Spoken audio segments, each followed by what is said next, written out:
오늘 본문 말씀은 계속적으로 14장 1절과 연결이 되는 말씀입니다. 예수님께서 이제 제자들에게 자신은 떠나겠다라고 이야기를 했습니다. 여기서 요한복음에서 예수님께서 떠나신다는 말은 십자가에 못 박혀 죽으시고 부활하시고 승천하시고 그래서 제자들을 육신적으로 떠난다 하는 그 말입니다. 그러자 제자들은 아주 근심에 빠지게 되었습니다. 그때 예수님께서 제자들에게 너희는 근심할 필요가 없다. 왜냐하면은 너희들과 내가 함께하게 될 것이라 라고 이야기합니다. 이 말씀은 마음으로 함께하고 내가 하늘에서 너희들을 지켜보겠다 그런 말이 아닙니다. 실제적으로 예수를 믿는 제자들과 주님께서는 함께 하시겠다고 말씀한 것입니다. 예수님께서 우리 죄를 위해 십자가에 못 박혀 죽으시고 부활하신 후 하늘로 올라가셨습니다. 육신적으로는 우리와 떨어져 있습니다. 그런데 그 예수님이 어떻게 우리와 함께 하십니까? 예수님의 함께 하심을 우리 믿는 자가 우리의 삶을 통해서 어떻게 경험할 수 있습니까? 본문은 바로 이에 대해서 말씀합니다. 예수님께서 육신은 떠나지만 너희와 함께 하겠다 하는 말씀은 예수님은 성령을 통해 믿는 자들과 함께 하신다는 말씀입니다. 오늘 본문을 보면 성령님을 보혜사라고 말씀합니다. 16절에 예수님은 내가 아버지께 구하겠으니 그가 또 다른 보혜사를 너희에게 주사 영원토록 너희와 함께 있게 하리니 라고 말씀합니다. 여기에서 보혜사는 성령님을 지칭하는 말로서 이것은 성령님의 사역을 단적으로 드러내는 말입니다. 이 보혜사로 번역된 헬라어는 파라클레이토스라고 합니다.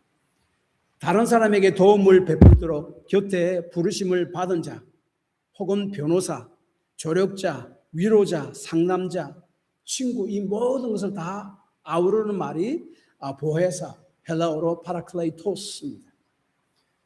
그런데 예수님께서는 여기서 또 다른 보혜사를 보내시겠다라고 말씀합니다. 이 말이 뭔가 하면은 예수님은 보혜사라는 말입니다. 그래서 또 다른 보혜사는 성령님이라는 말입니다. 예수님이 죽으시고 부활하신 후 하늘로 승천하시고 나면은 또 다른 보혜사, 즉 예수님과 같이 곁에서 도움을 주시는 성령님을 보내겠다고 말씀하신 겁니다. 그리고 여기서 또 다른 보혜사를 보내겠다라고 말씀하셨는데 이 다른이라는 헬라어 형용사는 다른 종류의 하나가 아니라 같은 종류의 다른 하나를 이야기합니다. 다시 말하면 예수님은 보혜사인데 성령님을 또 다른 보혜사라고 이야기한 것은 예수님은 신적 성품을 가지고 있잖아요. 예수님은 하나님이시잖아요. 그래서 또 다른 보혜사라는 것은 예수님과 같은 종류의 분이시다. 그러니까 성령님도 예수님과 같이 하나님이시다라고 말씀합니다. 그래서 이 요한복음 14장에 보면은 성부 하나님, 성령 하나님, 또 성자 예수님 이 삼위 일체 하나님께서 다 나오십니다. 그래서 이 성령 하나님도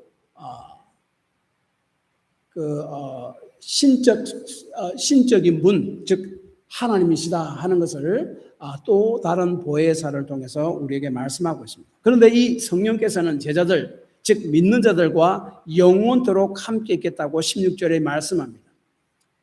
그래서 17절에 그는 성령님입니다. 너희와 함께 하리라. 그리고 18절에 내가 예수님입니다. 너희에게 오리라. 이렇게 말씀합니다. 다시 말하면 이 말씀이 무슨 말인가 하면 예수님께서 성령을 통해서 제자들 가운데 오셔서 그들 가운데 거하시겠다고 말씀한 것입니다. 그래서 20절에 보면은 내가 너희 안에 있는 것을 알리라라고 말씀하셨습니다. 그러므로 성령이 오시면 성령 안에서 예수님께서 오심을 말하는 겁니다. 그래서 보혜사는 믿는 자들 또한 제자들과 영원토록 함께 하시겠다라고 16절에 말씀합니다. 그러므로 성령님의 믿는 자와 언제든지 언제나 영원토록 함께 계십니다. 그래서 17절에 너희는 그를 아나니 그는 너희와 함께 거하시며 또 너희 속에 계시겠습니다 라고 이야기합니다. 또한 18절을 보십시오. 내가 너희를 고와 같이 버려두지 아니하고 너에게 오리라 라고 말씀합니다. 예수님께서 다시 제자들에게 오심은 첫째로는 부활하심을 통했습니다. 예수님 십자가 못 박혀 죽으시고 부활하셨습니다. 그리고 그 제자들에게 부활하신 몸을 나타내셨습니다. 그래서 다시 오리라 하는 것은 예수님의 부활을 통해서 약속을 지켰습니다. 그리고 동시에 또한 이 다시 오리라 하는 말씀은 성령을 보내주심으로 성령을 통해서 너희 가운데 함께하리라 하는 말씀입니다. 그러므로 예수님은 성령을 통해 믿는 자들과 함께 하신다 하는 것이 본문의 이야기입니다. 그런데 이 17절에 보면 성령은 진리의 영이다 라고 이야기합니다. 오늘 또 14장 6절에 보면 예수님은 진리이시고 예수님 말씀도 진리입니다. 이 진리의 영이신 성령님은 진리인 예수님의 말씀을 가르치고 깨닫게 해 주십니다. 그러므로 성령께서는 예수님의 말씀, 하나님의 말씀에 없는 새로운 말씀을 우리에게 전하시고 가르쳐 주시고 깨닫게 해 주시지 않습니다. 이미 주님께서 말씀하신 그 말씀을 가지고 우리를 가르치시고 우리를 그 말씀의 의미를 더 깨닫도록 그렇게 일하신다는 말씀입니다. 그러므로 보혜서는 제자들을 믿는 자들을 진리이신 예수님의 말씀으로 가르치시고 인도할 것입니다. 그래서 26절에 그가 내 영광을 나타내니 내 것을 가지고 너희에게 알리십니다. 그래서 내가 성령이 충만하고 성령을 받았자 하는 사람들이 하나님의 말씀과 반대되는 이상한 말을 하면 그것은 가짜 성령입니다. 성령은 항상 하나님의 말씀 안에서 말씀을 통해서 말씀과 함께 일하십니다. 그래서 예수님은 육신적으로는 제자들을 떠나가시지만 성령을 통해서 그들 가운데 오셔서 그들을 가르치시고 깨닫게 하시고 그들을 변화하시고 도우시고 인도하실 것이다 하는 것이 오늘 본문의 말씀입니다. 그리고 그 다음에 한 가지 우리가 생각해 볼 것은 26절에 예수님께서 성령을 내 이름으로 보내실 성령이다라고 말씀합니다. 예수님 이름으로 보내시는 성령입니다. 이 말이 뭔가 하면 성령께서는 예수님의 사역을 이 땅에서 계속 이어나갈 것이다 하는 그 말씀입니다. 예수님의 사역이 뭡니까? 우리 죄에 있는 인간을 죄로부터 죄를 용서하시고 죄로부터 우리를 구원하신 그 이를 위해서 예수님 오셨잖아요. 그리고 그것을 십자가에다 완성하시고 이제 하늘로 승천하셨습니다. 그 예수님의 뒤를 이어서 성령 하나님께서 오셔서 그 일, 우리를 구원하는 일을 계속해 나갈 것이다 하는 말씀입니다. 그래서 성령께서는 제자들을 말씀으로 가르쳐 주시고 깨닫게 해주십니다. 그래서 성령님은 예수님께서 말씀하셨던 모든 것, 하나님의 말씀을 생생하게 나타내시는 분이시고 그 말씀을 해설해 주시는 분이로 우리가 이해하면 됩니다. 그래서 우리는 우리로 하여금 그 말씀을 바로 이해하고 순종하며 따를 수 있도록 만들어 주시는 분이 성령 하나님이십니다. 그러므로 예수님은 성령을 통해서 믿는 자들과 함께합니다. 이 약속의 말씀은 예수님께서 우리 죄를 위해 십자가에서 죽으심과 부활과 그리고 승천하시고 난 이후에 오순절날 제자들이 마가 다락방에 모여서 예수님이 말씀하신 대로 함께 기도할 때에 성령께서 임함으로 그것이 성취되었습니다. 오순절날 성령께서 임하시자 막 이상한 현상들이 막 일어나잖아요. 그 말이 뭔가 하면 이제 성령의 시대가 지금부터 비로소 시작된다 하는 것을 이야기합니다. 그래서 그때 오순절날 그 수많은 기적들이 일어나고 이상한 현상들이 일어나는 것은 성령의 시작, 그러니까 inauguration이라고 그러죠. 비즈니스를 시작할 때 개업하잖아요. 개업할 때 막 번쩍번쩍하게 가잖아요. 그것을 이야기합니다. 그래서 성령의 시대가 이제부터 본격적으로 시작될 것이라는 사실을 공식적으로 알리는 사건이 바로 오순절이었고 그 일을 통해서 예수님께서 성령을 너희 믿는 자들에게 보내시고 너희와 영원토록 함께 하시리라 하는 말씀이 이루어졌습니다. 그런데 문제는 비록 예수님께서 성령으로 믿는 자들 가운데 함께 하시고 거하시지만은 예수님의 능력과 성령의 능력을 우리 삶 가운데 경험하는 것은 다른 이야기입니다. 예수님을 사랑하고 성령님의 힘으로 예수님의 말씀에 순종하는 자에게 주어진다 하는 것이 오늘 본문 말씀입니다. 본문을 구조를 보면은 15절부터 31절까지의 구조를 보면 이것을 좀 우리가 명확하게 알 수가 있습니다. 15절을 보면은 나를 사랑하면은 나의 계명을 지키리라 라고 말씀하고 나서 그 다음 16절부터 성령에 대해서 이야기합니다. 그 다음에 21절에 다시 예수님을 사랑하는 자는 예수님의 계명을 지킨다 라고 말씀하고 나서 26절부터 다시 성령님에 대해서 이야기합니다. 그리고 마지막 31절에 내가 하나님을 사랑하고 하나님의 명령을 지킨다. 예수님께서 말씀하십니다.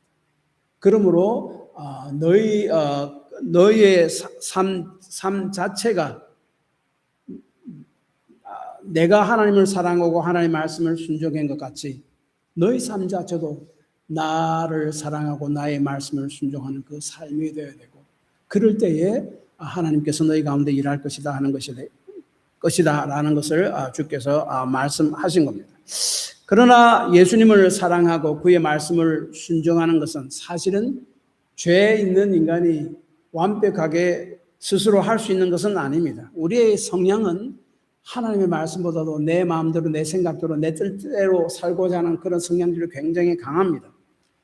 그래서 예수님은 그리스도인에게 성령님을 보내주심으로 성령을 통한 도움을 약속한 것이 오늘 말씀이에요. 그래서 나를 사랑하면 내 계명을 지키리라 하고 나서 다시 성령에 대해서 이야기하고, 그 다음에 나를 사랑하면 내 계명을 지키리라고 말씀하시고 난 다음에 다시 성령에 대해서 이야기하고, 그것이 뭔가 하면은 우리 인간의 성향은, 죄 있는 성향은 하나님의 말씀을 기쁨으로, 하나님을 사랑하고 기쁨으로 그 말씀을 순종하기 힘든 성향을 가지고 있지만 성령이 도우심으로 너희는 그렇게 될 수 있음을 기억하라 하는 말씀입니다. 그래서 16절에 예수님을 믿는 제자들에게 성령으로 영원토록 함께 하시겠다는 것을 말씀하신 후에 21절에 예수님은 예수님을 사랑해서 그의 계명을 지키는 자에게 예수님 자신을 나타내겠다라고 말씀합니다. 나타내겠다. 그 다음에 23절에 똑같이 예수님을 사랑해서 그의 말씀을 지키는 자에게 예수님께서 거처를 그와 함께 하겠다라고 말씀하셨습니다. 21절에 나를 사랑하고 나의 계명을 지키는 자에게 그에게 나타내리라 하는 말씀, 이 그에게 나타낸다는 말은 헬라어의 뜻은 빛 가운데 가져오다, 나타내다, 혹은 보이게 하다라는 뜻입니다. 어두운 가운데 무슨 물체가 있으면 그것이 분명하지 않습니다. 보이지 않습니다. 그러나 빛이 쫙 들어오면은 분명하게 환하게 보입니다. 주를 사랑하고 주의 말씀에 순종하고 따르는 자에게 주님 자신을 나타내 보이겠다. 선명하게.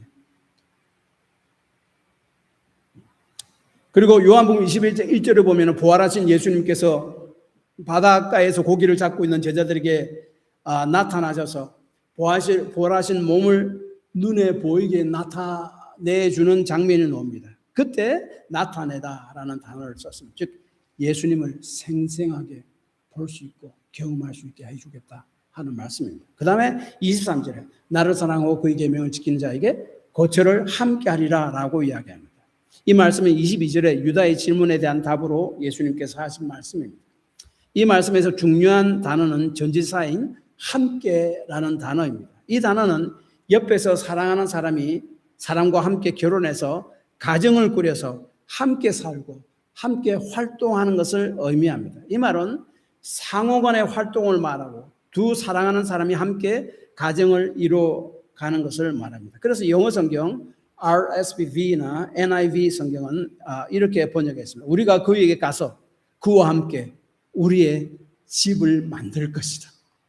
함께 하라는 말. 그런데 여기서 본문에는 내가 그에 가서 거처를 그와 함께 하리라 라고 말씀하신 것이 아니라 우리가 라고 이야기합니다. 23절 보십시오. 우리가 그에게 가서 거처를 그와 함께 하리라 라고 해요. 여기서 우리는 누굽니까? 아버지 하나님, 성자 예수님, 성령 하나님, 삼위일체 하나님을 말씀합니다. 삼위일체 하나님께서 예수님을 사랑하고 그 말씀을 순종하며 따라가는 자에게 가서 함께 살고 함께 교제를 하고 그 임재 가운데 함께 있도록 하겠다라고 말씀하신 거예요. 오래전에 TV 채널 4가 그 보스턴 그 방송에서 수요일마다 고아인 아이들을 입양시키는 일을 주선했었습니다. 그 뉴스가 6시 뉴스가 끝나는 마지막쯤에 항상 잭 윌리엄스라는 그 앵커가 나와가지고 그 고아원 있는 아이를 한 명 한 명씩 데려놔가지고 그 아이를 소개해주고 인터뷰함으로써 그 아이를 입양시키도록 주선하는 그런 일을 했었습니다. 그 프로그램 이름이 Wednesday Child였습니다. 보통 입양한 아이들은 초등학교 정도의 아이들인데 그 아이들은 이미 고아원에 살고 있었습니다. 그런데 그 잭 윌리엄스가 그 아이들을 데리고 나와서 인터뷰를 하고 이 아이를 좀 입양할 사람들은 저한테 연락해 주십시오 해가지고 많은 아이들이 입양을 했고 그다음 나중에 입양 후 어떻게 사는가를 찾아가서 또 인터뷰도 하고 보여주고 하는 그런 프로그램이 있었습니다. 이미 그가 고아원에서 살고 있는데 왜 집이 필요합니까? 그들을 사랑으로 돌봐주고 길러줄 가정이 필요하기 때문에 그렇습니다. 예수님께서 그를 사랑해서 그의 말씀을 순종하는 자에게 거처를 그와 함께 하리라는 말씀은 고아원에 계속 살도록 하겠다는 것이 아니라 가정을 만들어 주겠다는 것입니다. 그와 함께 살고 그를 케어해 주겠다는 말씀입니다. 즉 삼위일체 하나님의 임재와 교제의 경험과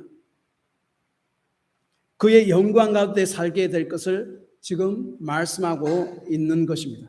그래서 예수를 믿는 자들에게 누구든지 성령은 거하십니다. 그러나 그의 임재를 경험하는 일은 예수님을 사랑하고 그의 말씀을 순종하는 자에게만 경험할 수 있는 것이다 하는 말씀입니다. 핸드폰에는 많은 기능이 있습니다. 사람들은 핸드폰을 가지고 이메일도 하고 영화도 보고 음악도 듣고 스케줄 관리도 하고 알람 기능 또 자동차 내비게이션 하는 폰이 많이 쓰죠. 돈까지도 페이합니다. 얼마 전에 제가 그 BJ 가서 물건을 사고 그 핸드폰으로 페이를 삑 하니까 뒤에 있던 나이가 많은 미국 할아버지와 할머니가 있었는데 그것을 보더만은 깜짝 놀라는 거예요. 예, 요즘 다 그렇게 합니다. 그러나 모든 기능이 다 가능한 아주 좋은 최신형의 핸드폰이 있다 하더라도 그 혜택을 사용하고 누리는 것과는 별개의 문제입니다. 비록 예수님께서 성령으로 믿는 자 가운데 거하시지만 예수님의 능력과 성령의 능력을 우리 삶 가운데 경험하는 것은 예수님을 사랑하고 성령의 힘으로 예수님의 말씀에 순종하는 자들에게 주어진다 하는 것이 21절, 23절의 말씀입니다. 그래서 예수님을 진정으로 사랑하면 그 삶은 예수님의 말씀을 순종하는 삶으로 나타납니다. 한 잡지에 다음과 같은 기사가 실렸습니다. 엘리나라는 78세의 화란 출신, 네덜란드 출신 할머니가 있었습니다. 그 할머니의 평생 소원은 담배를 끊는 것이었습니다. 그래서 50년간 담배를 끊기 위해서 클리닉도 가보고 약도 먹어보고 다 했지만 번번이 실패했습니다. 그런데 그러던 중 79세 된 제이슨이라는 할아버지를 만나게 되었습니다. 사랑에 빠지게 되었습니다. 그런데 제이슨 할아버지가 그 할머니에게 말하기를 난 당신과 결혼하고 싶은데 단 한 가지 때문에 당신과 결혼하는 것이 마음에 걸려요. 당신이 담배를 피운다는 것이 나와 맞지 않는 것 같소라고 이야기했습니다. 그러자 그 할머니는 그래요? 그러지만은 내가 담배를 끊죠 라고 하면서 그 순간부터 담배를 끊었다고 합니다. 그가 50년 동안 이루지 못한 평생 소원을 이루게 된 것입니다.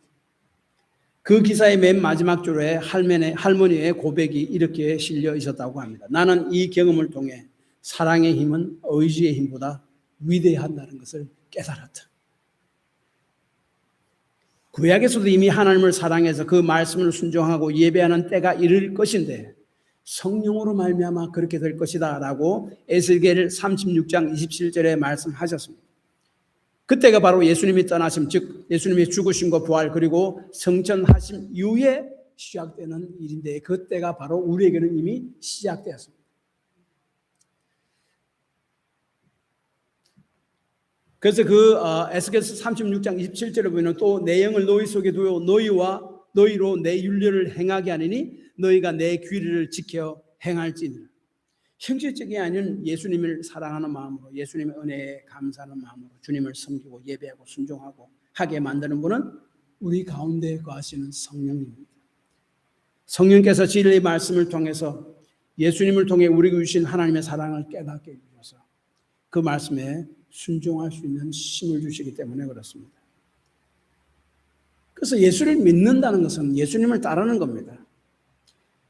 예수를 믿기 이전에 살던 그 삶을 그냥 계속해서 나아가는 삶이 아니라 이제는 예수님께서 지시하는 삶을 따라서 나아가는 사람입니다. 내가 믿기 전에 살아왔던 내 삶을 수정을 요구합니다. 그러므로 진정으로 예수를 믿고 예수님을 사랑하는 자는 예수님의 말씀, 하나님의 말씀에 순종하려고 하고 나의 삶을 수정하려고 합니다.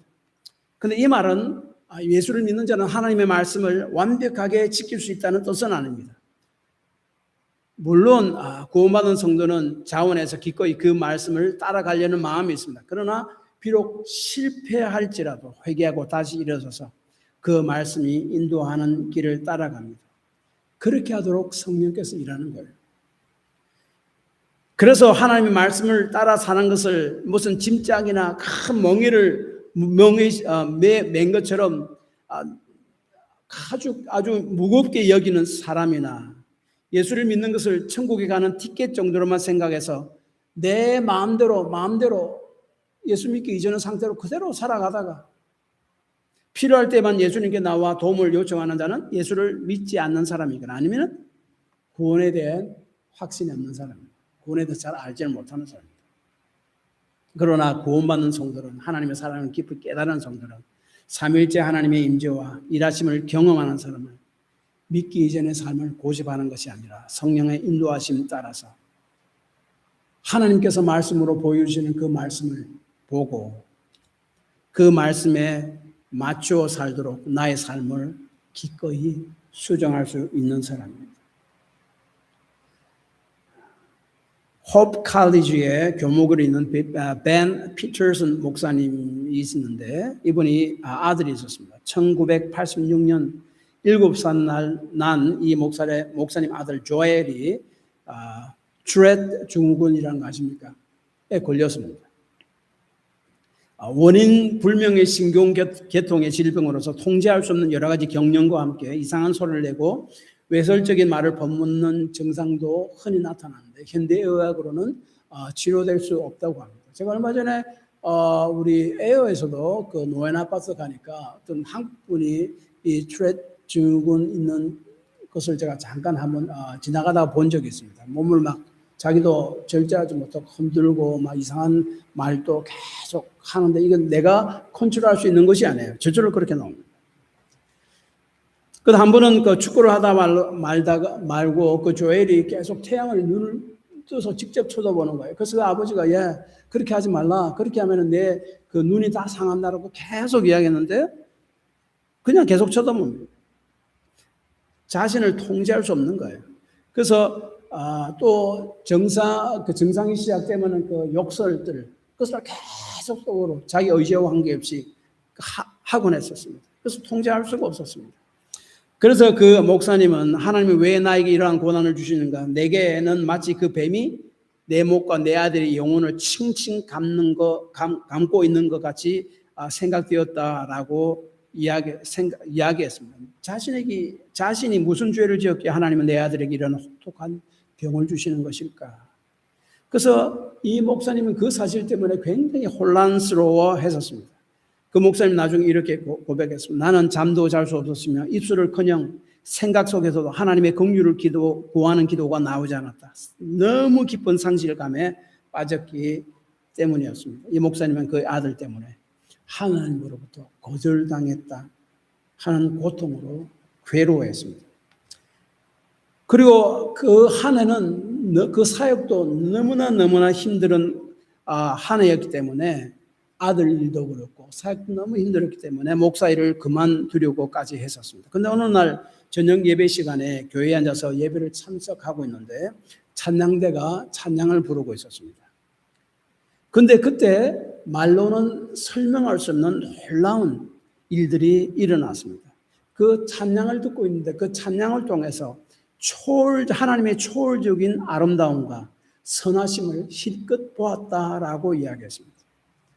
하나님의 임재하심을 경험한 것이요. 그는 이렇게 이야기했습니다. 그것은 마치 갈망과 기쁨의 창이 나를 꿰뚫는 것 같았다.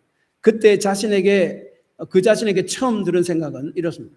하나님, 당신만으로 충분합니다. 제가 당신과 동행하게 해주시고 가끔 가다가 한 번씩 당신을 엿보게만 해주신다면 이 한심한 직업을 가지고도 평생을 살겠습니다.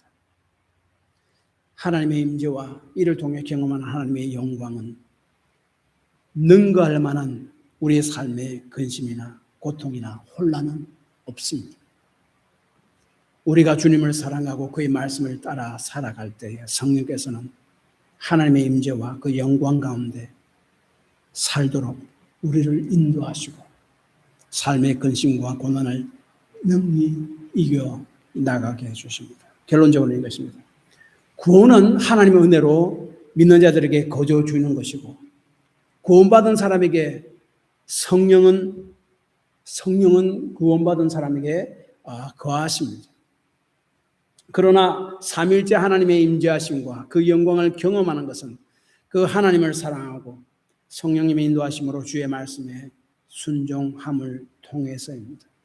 그래서 내 영혼이 메말라 있을 때, 주님을 형식적으로 섬기고 있을 때 우리 가운데 거하시는 성령께서 일하시도록 기도해야 됩니다.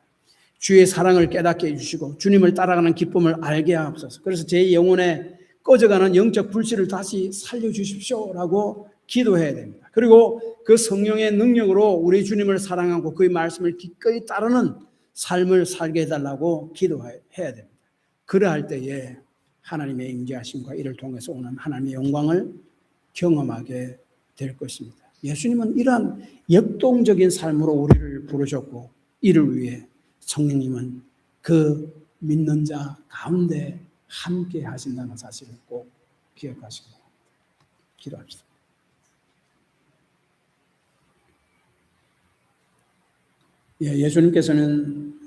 예수님이 떠나가시면 이제 성령께서 오셔서 제자들을 그 믿는 자들을 고아와 같이 내버려두지 않을 것이라고 약속했고 그 성령은 영원토록 함께 계실 것이라고 약속했습니다. 그래서 우리를 도와주실 것입니다. 그러나 하나님의 삼위일체 하나님의 임재하심과 영광을 경험하는 것은 하나님을 사랑하고 그 말씀을 기꺼이 순종하는 자에게 주어지는 축복임을 기억하시기 바랍니다. 주님, 저는 주님을 사랑하는 마음이 없습니다. 성령께서 저에게 역사해 주심으로 말씀을 통해서 주의 사랑을 깨달아 알게 하시고 주님을 따라가는 기쁨을 아는 자가 되게 하옵소서. 이를 통해서 삼위일체 하나님의 임재하심과 그 영광을 경험함으로 이 힘든 세상을 능히 믿음으로 이겨나가는 우리가 될 수 있도록 축복하옵소서. 기도하시기 바랍니다.